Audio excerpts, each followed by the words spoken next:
What's up, humans, and welcome to a new Psicoactivo. Happy Sunday, everybody. Okay, so I'm going to tell you what's been happening over the last couple of days or so. Somebody named Basil McKinley, who's a follower of the channel, sent me a video 2 or 3 days ago.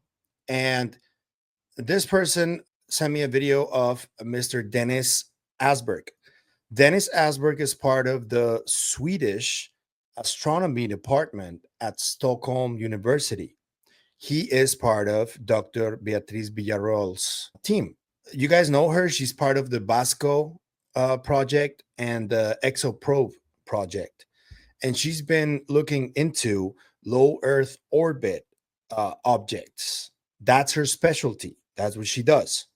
But she's also been part of the expedition of the Baltic Sea anomaly. And she has her own team, which you can see right here. This is a tweet from Dennis himself. And they said, "We're celebrating our discovery and the excellent data we've gathered with a cake. This moment captures the joy of our achievements and the excitement of what's to come.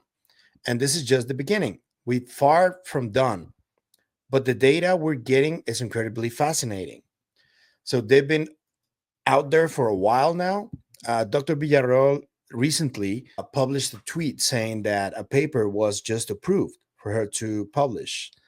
She's doing a lot of different things. The Baltic Sea anomaly is just one of them, but her specialty is with LEOs, low Earth orbit objects. So Dennis recently did a video where he published that in Swedish, which is his native language, and he talks about some discovery that they just made, new data from one of their many investigations where they work together. They work, at least as far as I know, in the Baltic Sea anomaly project and whatever Dr. Villarreal is doing in her own work at Stockholm University related to astronomy.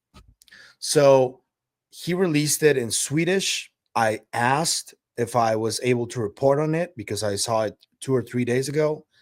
They told me that I needed to be a little careful because it was sensitive, but I did relay my message. I told them that if Mr. Dennis Asberg already published this, somebody's going to catch on eventually.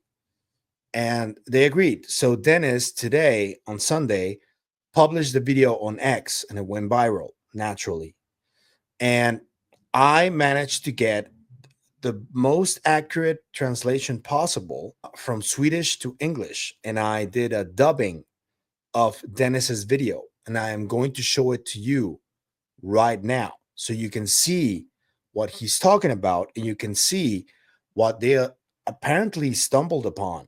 New data that I would guess it's ontologically shocking because it was for Dennis and it is for Dr. Villarreal, who has always been very careful with the stuff that she investigates and reports on because this is really sensitive stuff. If you guys don't remember, there's the Menzel conspiracy from the 50s. Donald Menzel was allegedly part of the MJ12, and he took over as the Harvard astronomy director, and he erased some of these astronomical plates that showed activity and showed objects there. And he erased them, and then he ordered for the astronomy department to not release any more plates during his tenure. So they called that the Menzel gap. So Dr. Villarreal stumbled upon information about this. And that is just one of many investigations that she's doing. So I'm going to show you the video from Dennis right now. Okay, so here's Dennis, and I'm going to be pausing it a little bit so you guys can see what he's talking about. And then we're going to talk about other stuff further along after this video. So check it out. Hey everyone, don't go away now, don't leave, don't swipe away from me. This is important, I have to say. I came home a little while ago after being at work at Stockholm University. I've been working with Beatrice, the astronomer, as you know. We work on that thing with BTC through this in the Baltic Sea. That is the Baltic Sea anomaly investigation, He's part of the team alongside Dr. Villarreal. So that's what that is. But Beatrice and I also work on finding life and intelligence out in space, especially near Earth. Especially near Earth means low Earth orbit. That's their specialty.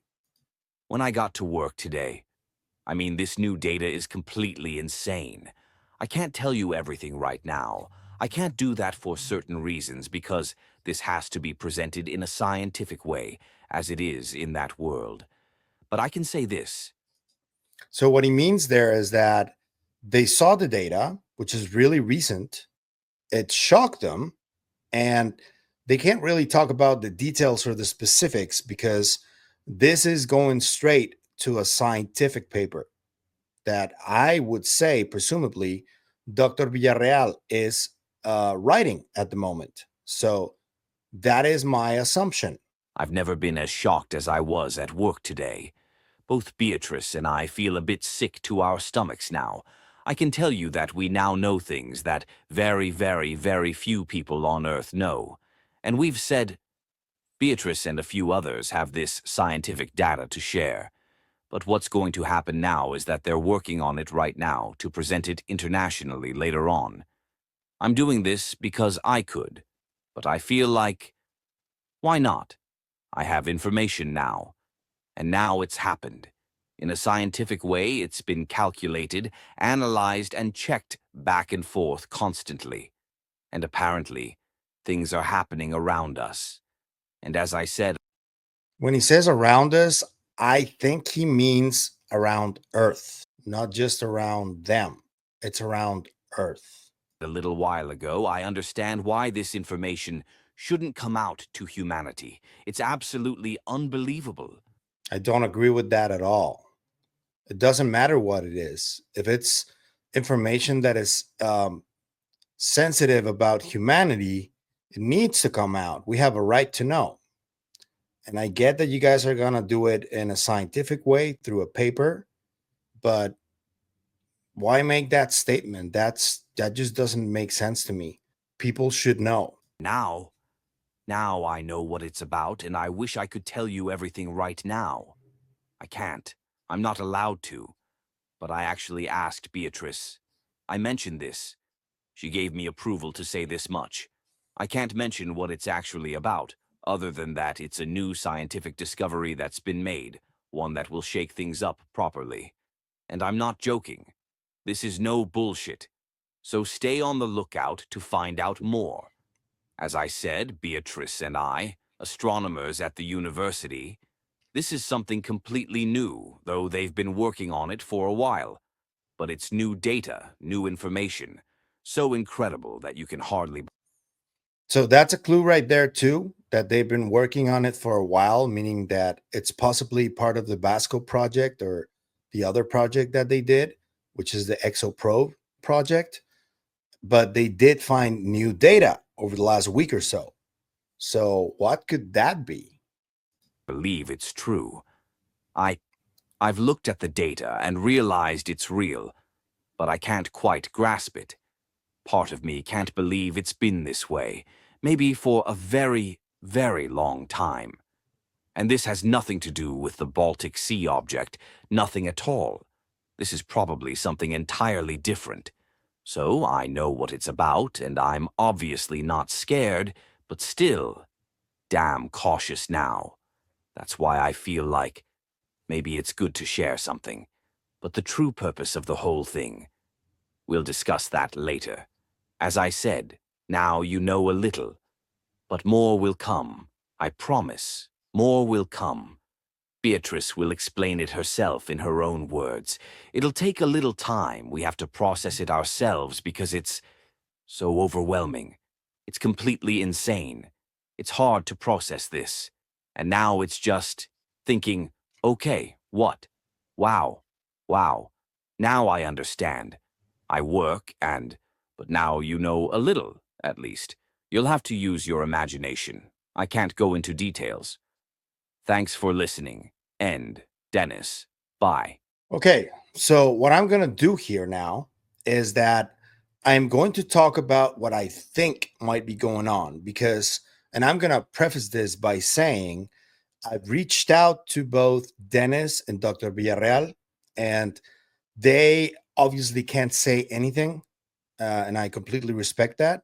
Even if they said what actually is happening to me, I do respect sources. And if they told me that I can't say anything about it, I would find a way to circumvent whatever they can't talk about so I can at least give you guys a clue.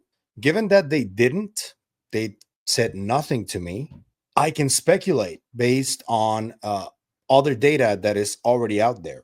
So I already gave you guys a little clue, but I do think that this discovery is more than likely related to Dr. Villarreal's VASCO and or ExoPro projects that involve detection of anomalous transients or objects near Earth that suggest possible non-human or extraterrestrial technology. The data likely shows a compelling signal or event in astronomical observations, such as vanishing light sources or objects in geosynchronous objects that challenges conventional explanation. The shock and secrecy stem from the potential implications of confirming non-human activity, requiring rigorous scientific validation before public release. This is the white paper that Dr. Villarreal is likely working on right now. More details will likely emerge as Dr. Villarreal's team prepares a formal presentation, possibly in the coming months, I would say. And I also just go back to an interview that Dr. Villarreal gave to John Michael Gaudier from Event Horizon. And I just want you guys to listen a little bit of this so you can tell me if I'm off or maybe it's something else. But this is where I think the data is pushing towards based on what the doctor said, because Dennis was very clear. This is not about the Baltic Sea anomaly. So this is what it may be about. So I think this is relevant to share and it's already public. So shout out to Michael, John Michael Gaudier, shout out to Dr. Villarreal, and shout out to Dennis. Thank you for sharing that. Finally, it's more public and we can talk about it and try to guess what you're talking about, Dennis. Let's see. This is John asking Dr. Villarreal about LOEs. I know the answer to the question. It is in certain circumstances. But in your view, plausibility of an alien presence in our Earth orbit? I think it's absolutely plausible because if you look just in our Milky Way galaxy, you have like 40 billion of Earth-like planets. I mean, 40 billion, that's what we estimate. And now we can send something like Voyager to another stellar system. So why wouldn't they be able to send something to us, a probe or so? So I think, yes, there are very good reasons to believe that there might be lots of probes everywhere. The Fermi paradox is predicated. Enrico Fermi asked this question, where are they? Do you think that applies equally to near objects of alien origin and far objects of alien origin? In other words, is the strategy that SETI uses looking for distant objects perhaps misguided? Because if you've got just one alien civilization in this galaxy that's been here for 1 billion years, chances are they would be here, right? Well, actually, you're totally right. I think people have spent a lot of time talking about the Fermi's paradox and where are they, when they should actually be discussing where are they? Are they here? Are they a little bit further away from us in a different system? Or it's the problem with the Fermi's paradox is that I think too many SETI scientists have been stuck in the philosophy why we should actually just look and try to localize them. That's my point of view. So that's pretty wild. So if what Dennis is alluding to has to do with this, potentially the data that they saw is related to a potential or possible low Earth orbit finding of something that is in the low Earth orbit of this planet. That's just a guess. I'm not saying that I know. I don't. As I told you, I was told nothing. But based on what is already out there, I am trying to guess and inviting you guys to try and take your guesses as well. Potentially, what they found is activity that, based on the data that they saw, could be non-human because it displayed characteristics of non-human technology. That's one option. The other one has to do with the Menzel conspiracy and those plates. That could be another option. And I don't know if there are any more options besides those two. But the first one that I'm telling you about, that seems to be the more likely one.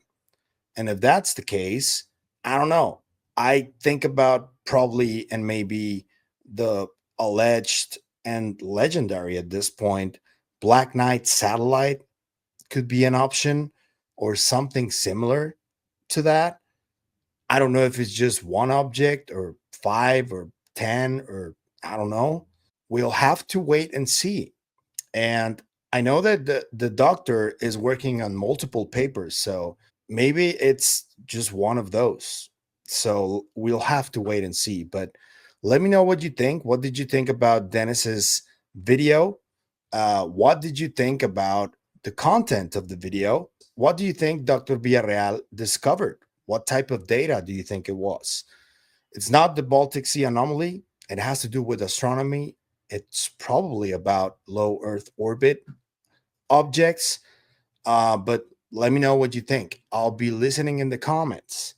And thank you to everybody involved in this investigation. We can't wait to see what it is. We'll likely have to wait a few months for the paper to come out, but we can speculate with what's already out there. And there are a few good interviews of Dr. Villarroel in different podcasts. The Event Horizon one is a brilliant one. I really like the one she did with Richard Dolan too. So I'm going to link those two in the description. I'm going to link the original post from Dennis in the description as well. And happy hunting, everybody. I know that this was vague from Dennis, but likely the reason he did this was because if it's really sensitive information and it needs to come out, it needs more eyes on it. So the people involved have a little more protection through exposure, which is a good idea, in my opinion. That's what it's needed. So that's why I'm echoing this. It's one of the reasons for sure.